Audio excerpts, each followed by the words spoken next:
মাজতো এনেকুৱা এটা আছিলে যে মনৰ আপোনাৰ লগত জইন হোৱাৰ আগত মানে এনেকুৱা আছিলে যে মানে ৰখৰাজৰ কথাটো পাহৰি গৈছিলো যে সকলোৱে হাঁহিব লাগে একদম গ্লুমি মুড এটা লৈ মানে টিচাৰ লাইক আৰু একদম এনেকুৱা ধৰণে থাকিবলৈ মানে একৰ্ডিং টু মানে চিটুৱেশ্যন মানে খুব মানে গহীন এনেকে আছিলো তাৰ পাছত যেতিয়া এইবোৰ কৰিলো কৰ্চ তেতিয়া মানে অট'মেটিক যে এই মানুহ দেখিলে হাঁহি থকা যিহেতু সেইটো মানে আহিলে তাৰ পাছত এতিয়া সেইটো খুব এনজয় কৰো কথাটো মানে সহায় কথাটো এনজয় কৰো আজিতো বহুতেই ভাল লাগিলে খুব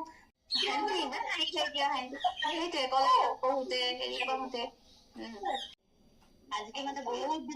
বহুত বেছি হাঁহিলো ইমান এনেকে সদায় হাঁহি থাকিবা প্ৰমিছ আজি কথা দিয়া এনেকে হাঁহি কি কৰিবা কেতিয়াবা কিবা কথাত অকমান বেয়া লাগিলে কান্দিলা মচি দিলা বাছ সেইটোকে লৈ লৈ বহি যোৱা আচলতে